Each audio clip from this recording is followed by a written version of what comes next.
we're getting into some real family drama in Four Nights of the Apocalypse. And I'm honestly enjoying it right now. Things are getting very interesting and intense. By the end of this chapter, I feel like things are going to take a much more sinister turn. But before we get right into this review, don't forget to like, subscribe, and hit the notification bell for updates on future videos.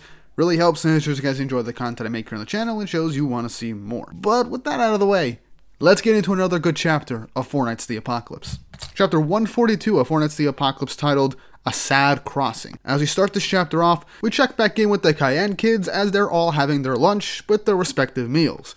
But then they wonder where Diane and Tioreh are, as we then cut to later in the forest where Diane and Tioreh are having a conversation. As Diane goes on to say, well, Tioreh, I knew it would take a lot for a problem to get you down, but this is what you're thinking, isn't it? You're wondering if Nazienz is your mom and dad's son. You think that he might be a brother to all of you. As, yeah, Diane is kind of like confirming these theories that are basically being confirmed from the previous chapters based off interactions that we all kind of think is obvious. But where I think this is starting to shine is actually in the response and the conversation Tioreh's having with her mother.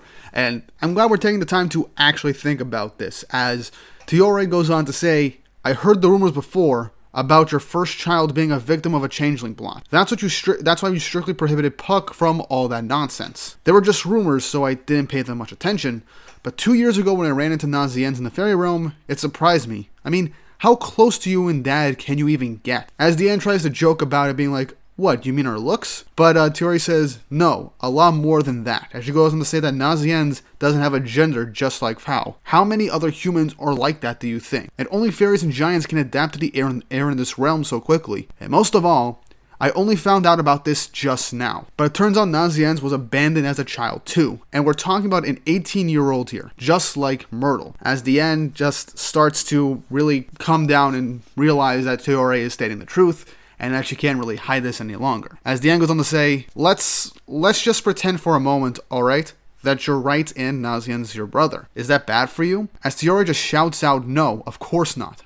I love Nazienz a whole bunch. And as Tioreh has tears in her eyes, she says, but where does Myrtle fit in then? Does this mean Myrtle's no longer you and Dad's son?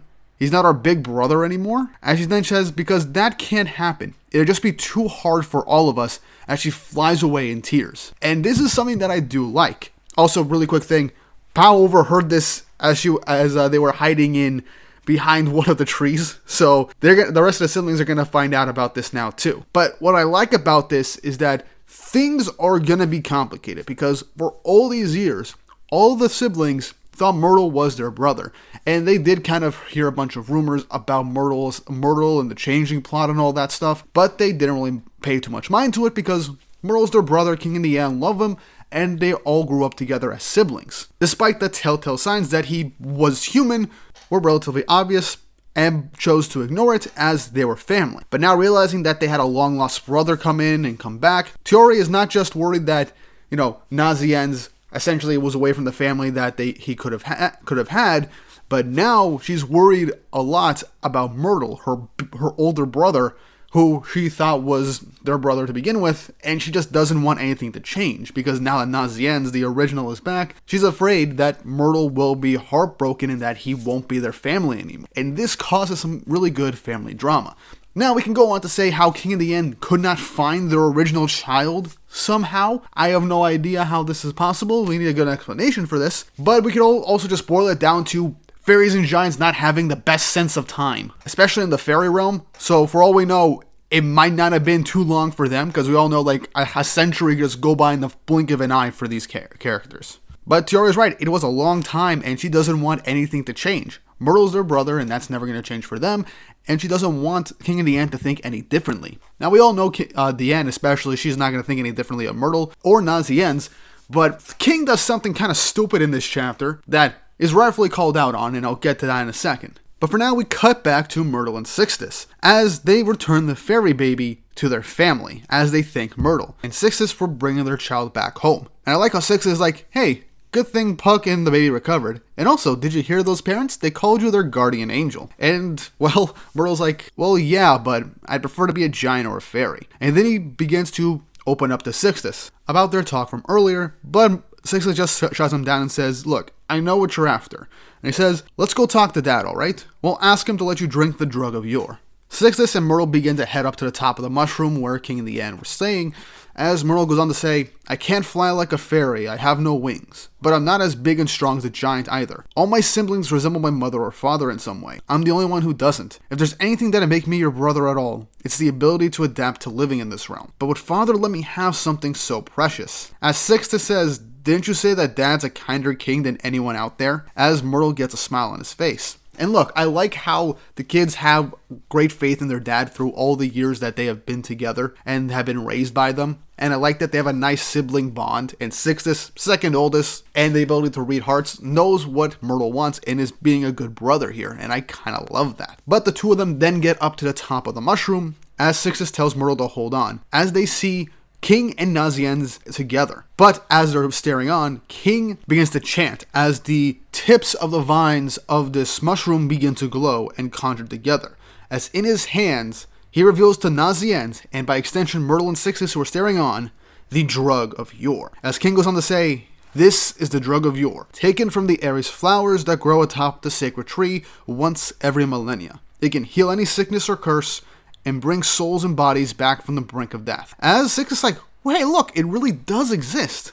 And Myrtle is getting his hopes up as he's about to call out the King. But King, in that instance, says, listen to me, Nazienz. This is my gift to you. I want you to have this. As the next page is the utter shock and betrayal portrayed on Myrtle's face, as the one thing he was about to ask his father to give him to help him and essentially truly feel like their son is being given off to someone who he already had doubts on and probably thought was their original child. And man, I feel so bad for Myrtle here, and wow, that is just crazy. But Sixtus says something interesting. He's giving our treasure to a human. What is he thinking? Obviously, Sixtus hasn't read tioreh's mind or anyone yet, and so he doesn't know that Nazienz is actually a fairy and might actually be their real sibling. But in that moment, Myrtle just runs away as Sixtus chases after him. I'm curious to see how this interaction is going to go out and how Myrtle could probably interact and confront his father over everything that's happened just now. But King goes on to say, don't be shy now. I just want to be of assistance, and I earnestly hope it can help you wake up the Night of Prophecy. Nazien says, I truly appreciate your consideration for me, but I'm afraid I can't accept this, as King is like so shocked by this rejection of a gift that he turns into his fat king form. Man, I cannot believe I missed this comedic gold right here. That King has a human form that is just really fat. I don't know why they find this funny, but I kinda missed it. Nazienz then begins to berate King, saying, if you had this kind of drug, why didn't you tell me about it sooner? Why bring it up with me now? Was it that I'm using to see me run around creating medicines only to fail every time? That's in very bad taste, as King's trying to be like, wait, hold on, let me explain this. And I like how Nazienz just brings up, look, and what angers me the most is how thick-headed you are. If you call yourself a father, you should know who actually needs this drug, as we cut back to Myrtle with tears in his eyes as he's running away. With the mage from Camelot, Kilbegin, saying, I sense strong feeling, deep, dark feeling. Feelings of rage and despair. This could be useful, as Myrtle is coming in, running away, with this aura around him as the chapter ends. Whew! Okay. Family drama has officially begun in this series, and I can honestly say, King, you messed up. Like, very badly. Now, here's the thing. I get why King wants to help Nazienz. I think his reasoning is that he wasn't sure it would work, or he just wasn't sure about giving something so precious to Nazienz, even if he did believe that Nazienz was his actual son to begin with. Now, also, how he didn't give this drug to Myrtle at all could be because it's something very precious, but also maybe it doesn't work too well with adapting to the fairy realm for humans. I don't know. We could get a proper explanation in the future chapters, but for right now, King, you messed up. And it's hard for me to like give you much credit unless I get an actual explanation from you. Diane, I still gotta think about this too, because it's obvious with her talk with tioreh that she is hiding the fact that she probably was heartbroken for a long time that Nazienz was gone, and now she finally has her son back. And it's obvious that maybe tioreh's fears, or what Diane and maybe by extension King were kind of afraid of if they revealed anything to Nazienz or to the kids about Nazienz being like a changeling in their actual brother, and afraid of how they would think about each other and how they would see their family as a whole right now.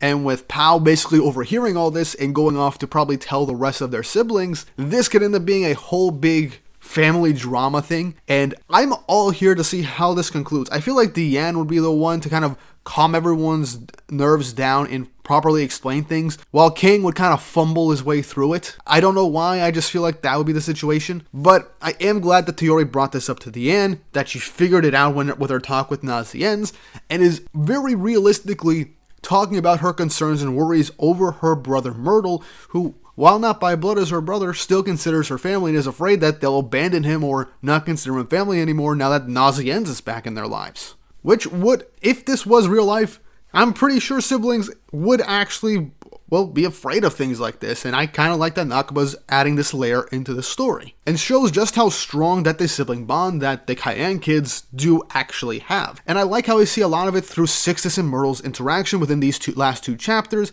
and now with Tioreh talking to Diane about Naziennes, and how she feels about Myrtle and everything. So I really do hope things kind of work themselves out, but things aren't going to be simple, because at the end of the chapter, we got that Chaos Mage showing up, and based on how we got the cliffhanger, they're probably going to use Myrtle for some sinister plot and manipulate him, or who knows, turn him into a Chaos Beast or something, just like what happened with Ordo in the Chaos Gorge. I'm curious to see how this is going to turn out.